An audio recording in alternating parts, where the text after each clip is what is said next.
Hi there guys, I'm Nikhil from GreedyTech and this is the complete review of the Vivo X21 after 2 months. So guys, after a very long time, Vivo has launched a flagship level smartphone about 30,000 rupees. Well, technically right now it's not a flagship.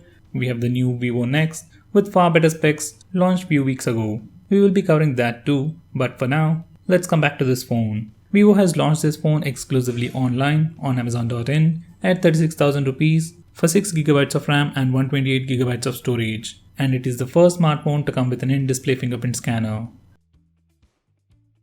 Now let's have a quick physical overview. On the back, it has a 3D glass back cover with tapered edges, and at the center, it has an all-black aluminum frame. At the top, we have the dual camera setup with a 12MP primary camera with dual pixel autofocus with f1.8 aperture and a 5MP secondary camera with f2.4 aperture used for depth sensing.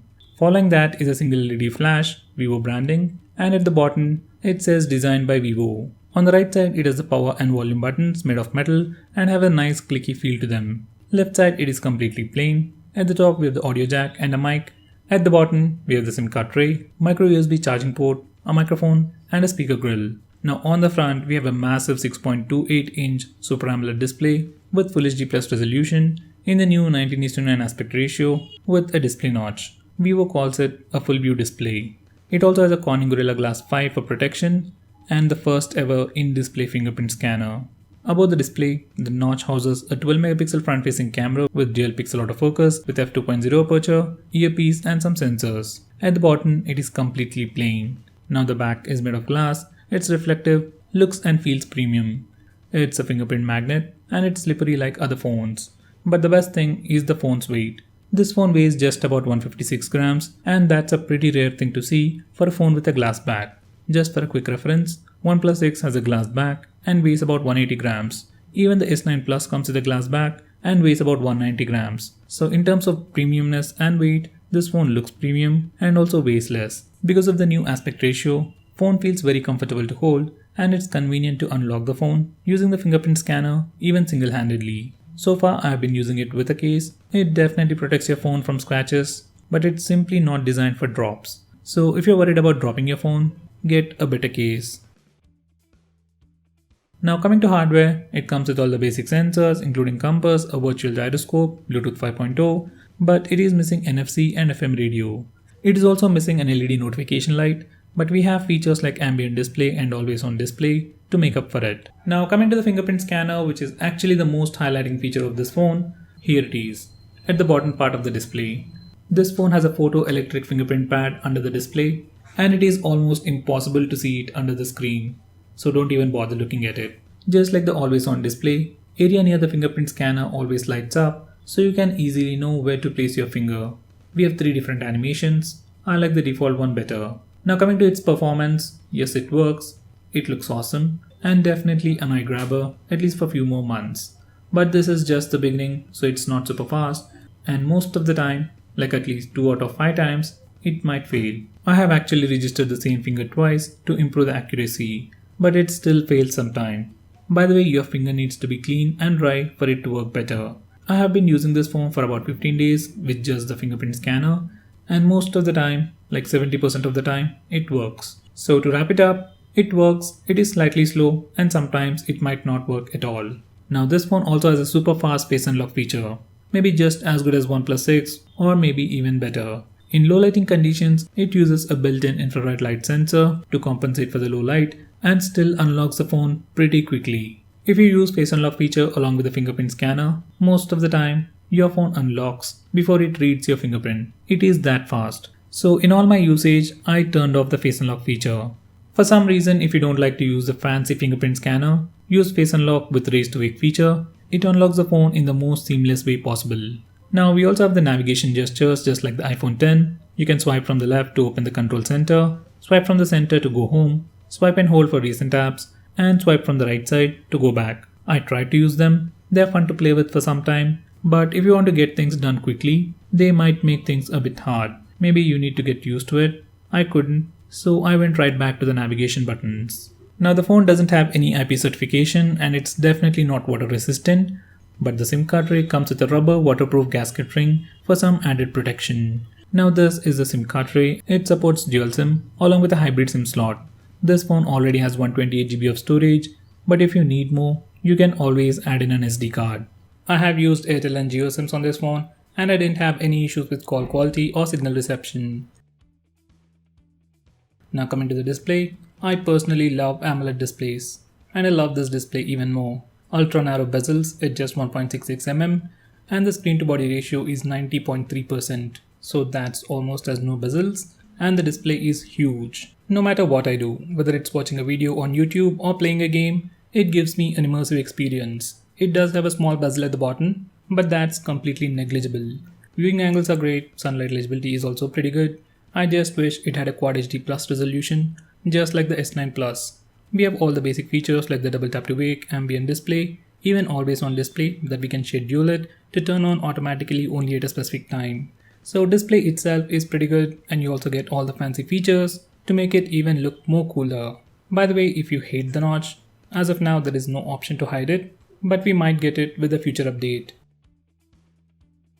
Now coming to cameras, this phone has a dual camera setup on the rear with a 12 megapixel primary camera with f1.8 aperture and a 5 megapixel secondary camera with f2.4 aperture dedicatedly for depth sensing. On the front it has a single 12 megapixel camera with f2.0 aperture.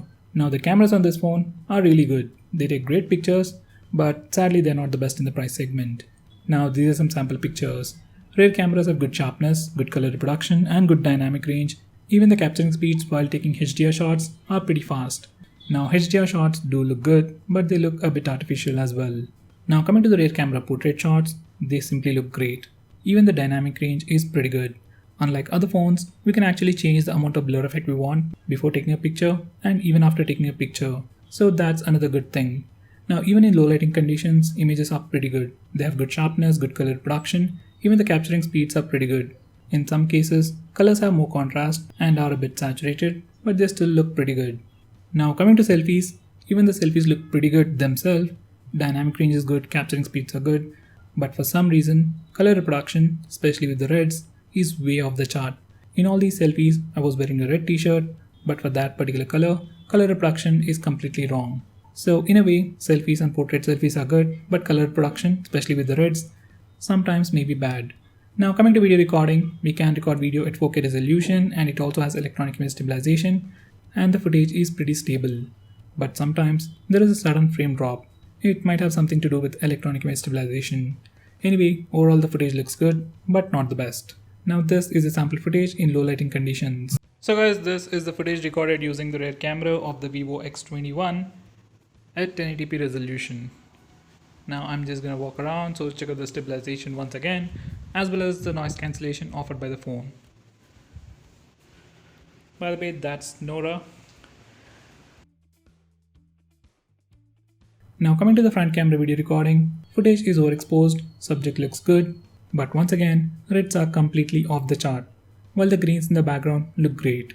Now this is the footage in the low lighting indoor conditions. Footage is a bit overexposed and very soft. Subject looks fair, but the footage doesn't look natural. Now with that said, front facing camera is definitely great for video calls. It definitely makes you look pretty. Now for a quick comparison with the OnePlus 6, cameras on Vivo are good, but colors pop out a lot and images look a bit edited, while images from OnePlus 6 look more natural and have better dynamic range. So guys, on the whole, cameras on this phone are definitely good and better than what I expected, but just don't expect them to be as good as OnePlus 6 or even better. Now coming to the performance, this phone packs a Snapdragon 660 processor, and here are the Antutu and Geekbench scores. Now in terms of performance, it is definitely nowhere near the OnePlus 6 or the Asus 5Z, but it is still pretty good. Everything is super smooth and the phone feels very responsive. In all my usage, I didn't have any issues while playing games. There was no lag while playing games like Asphalt 8 or even the PUBG, and there were no heating issues either. Even after 2 months, performance is still pretty good. Actually, I couldn't notice any difference between the X21 and the OnePlus 6 in terms of responsiveness. Yes, OnePlus 6 is faster, but this is no snail either. So in terms of performance, it is definitely not the best, but it is still pretty good. Now coming to the software department, this phone is running a heavily skinned version of Android called FunTouchOS 4.0 based on Android 8.1 Oreo. Now before I get started, let me tell you, I really like the skin, but there are some aspects that I really hate about it. First, it has a lot of cool features and a lot of options to customize the phone according to your liking. But I really hate the concept of pulling up the notification toggles from the bottom. And even now, we still can't use split screen mode for all the applications. We can just use it for few applications which Vivo has approved. So these are the two things that I really don't like about this operating system. Rest of the things I can change. Like all the Chinese phones, default launcher doesn't come with an app drawer and it comes with some third-party keyboard application. So the first thing that I did once I got the phone, change the default launcher to Nova Launcher, change default keyboard to Gboard, that's Google Keyboard, change the default browser to Google Chrome, that's something you should definitely do. I even installed Control Center to quickly access notification toggles just like the iPhone X. And then rest of the things were pretty smooth. Once you do these changes, everything works smoothly as any other regular Android phone. There is no lag or any kind of issue. Even picture-in-picture mode works without any problems.